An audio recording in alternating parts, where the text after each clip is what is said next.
Hi friends, ഏവർക്കും the coffee മഗിലേക്ക് സ്വാഗതം. ഞാൻ ലിഷ. ഓണക്കാലമൊക്കെയല്ലേ പായസങ്ങളുടെ കാലം. അതുകൊണ്ട് തന്നെ നമുക്കിന്ന് സൂപ്പർ ടേസ്റ്റി ആയിട്ടുള്ള ഒരു പായസം ഉണ്ടാക്കാം, പാലട പ്രഥമൻ. ആദ്യം നമുക്ക് അട വേവിച്ചെടുക്കാം. അതിനായി ഞാനിവിടെ 2 ലിറ്റർ വെള്ളം തിളപ്പിച്ചെടുത്തിട്ടുണ്ട്. ഇതിലേക്ക് 200 ഗ്രാം അരിയുടെ പാലട ചേർത്ത് കൊടുക്കാം.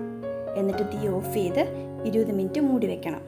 ഞാനിവിടെ ഡബിൾ ഹോഴ്സിൻ്റെ റൈസ് പാലടയാണ് എടുത്തിരിക്കുന്നത്.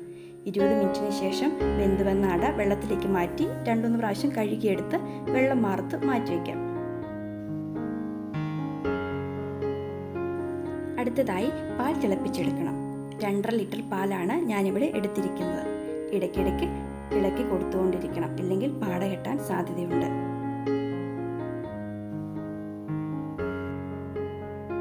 പാലിപ്പോൾ നന്നായി തിളച്ചിട്ടുണ്ട്.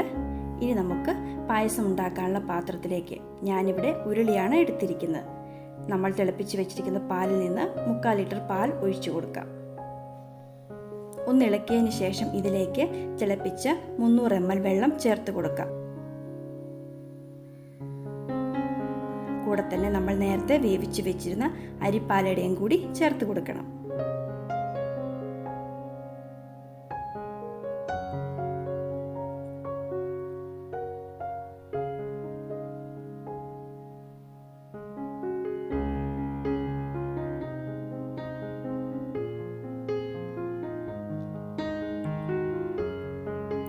ഇത് ഹൈ ഫ്ലെയിമിൽ ഇട്ടാണ് കുക്ക് ചെയ്യേണ്ടത്.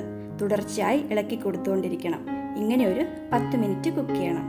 അപ്പോൾ പാലടയൊക്കെ നന്നായി വേവുകയും പാല് കുറുകി കിട്ടുകയും ചെയ്യും.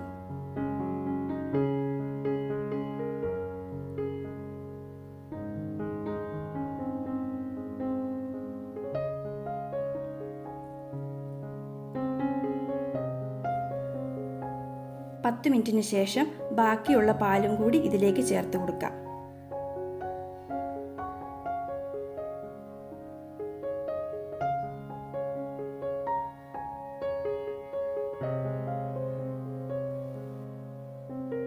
അതിൻ്റെ കൂടെ തന്നെ പഞ്ചസാരയും കൂടി ചേർത്ത് കൊടുക്കണം. ഞാനിവിടെ 400 ഗ്രാം പഞ്ചസാരയാണ് അതിനായി എടുത്തിരിക്കുന്നത്. ഇനി ഇത് 1 മണിക്കൂറോളം മീഡിയം ഫ്ലെയിമിൽ കുക്ക് ചെയ്യാം. ഇടയ്ക്കിടയ്ക്ക് ഇളക്കി കൊടുത്തുകൊണ്ടിരിക്കണം. പാലട പ്രഥമൻ ഉണ്ടാക്കാനായിട്ട് കുറച്ച് സാധനങ്ങളെ നമുക്ക് ആവശ്യമായിട്ടുള്ളൂ. വളരെ എളുപ്പവുമാണ്. പക്ഷേ 1 മണിക്കൂറത്തെ കുക്കിങ്ങും ഇടയ്ക്കിടയ്ക്ക് ഇളക്കി കൊടുക്കേണ്ടതുമാണ് ആകെയുള്ള ബുദ്ധിമുട്ട്. എന്നാൽ പായസത്തിൻ്റെ ടേസ്റ്റ് നോക്കുമ്പോൾ അതൊരു ബുദ്ധിമുട്ടേ അല്ല. അത്രയ്ക്കും രുചിയാണ് ഈ പായസത്തിന്. ഇപ്പോൾ 1 മണിക്കൂറായിട്ടുണ്ട്. നമ്മുടെ പായസം കളറൊക്കെ മാറി നല്ലതുപോലെ കുറുകി വന്നിട്ടുണ്ട്. നിങ്ങൾക്ക് പായസത്തിന് ഇതിൽ കൂടുതൽ കളർ വേണമെങ്കിൽ ചുവന്ന അരിയുടെ അട ഉപയോഗിച്ചാൽ മതി. ഇനി തീ ലോ ഫ്ലെയിമിലേക്ക് മാറ്റിയിട്ട് 1 ടേബിൾ സ്പൂൺ നെയ്യ് ഒഴിച്ചു കൊടുത്ത് നന്നായി ഇളക്കി ചേർക്കാം.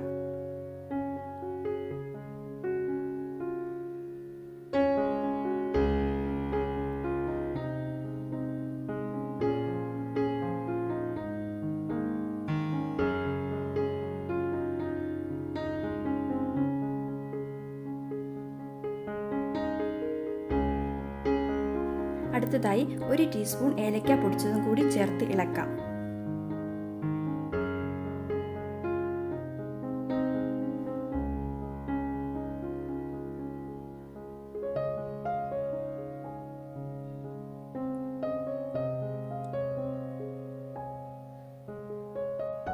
രണ്ട് നുള്ളു ഉപ്പും കൂടി ചേർത്ത് നന്നായി ഇളക്കിയെടുക്കാം.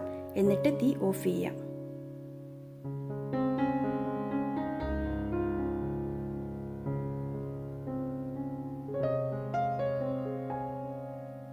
ഈ ഒരു പരുവത്തിലാണ് പായസം നമുക്ക് കിട്ടേണ്ടത്. തീ ഓഫ് ചെയ്ത് കഴിഞ്ഞിട്ടും 5 മിനിറ്റ് ഇളക്കി കൊടുത്തുകൊണ്ടിരിക്കണം, അല്ലെങ്കിൽ പാട കിട്ടും. ഇപ്പോൾ കാണുമ്പോൾ കുറച്ച് ലൂസാണെങ്കിലും തണുത്ത് വരുമ്പോൾ കുറച്ചുകൂടി കുറുകി കിട്ടും. അധികം കുറുകിപ്പോയെങ്കിൽ കുറച്ച് തിളപ്പിച്ച പാൽ ഒഴിച്ച് ഇളക്കിയെടുത്താൽ മതി. നമ്മുടെ പായസം ഇവിടെ റെഡി ആയിട്ടുണ്ട്. നിങ്ങൾക്ക് വേണമെങ്കിൽ ഇതിലേക്ക് കാഷ്നട്ടും കിസ്മിസും നെയ്യിൽ വറുത്ത് ചേർക്കാവുന്നതാണ്. ഞാനിവിടെ ചേർക്കുന്നില്ല കേട്ടോ. നിങ്ങളെല്ലാവരും ഒന്ന് ഉണ്ടാക്കി നോക്കണേ. നല്ല രുചിയുള്ള പായസമാണ്. എനിക്ക് ഉറപ്പുണ്ട് നിങ്ങൾക്ക് ഒത്തിരി ഇഷ്ടപ്പെടും.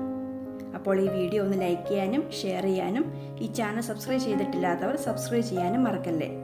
നിങ്ങളുടെ വിലയേറിയ അഭിപ്രായങ്ങൾ താഴെ കമൻറ്റ് ബോക്സിൽ ഞാൻ പ്രതീക്ഷിക്കുന്നു. മറ്റൊരു അടിപൊളി റെസിപ്പിയുമായി നമുക്ക് വീണ്ടും കാണാം. Thank you.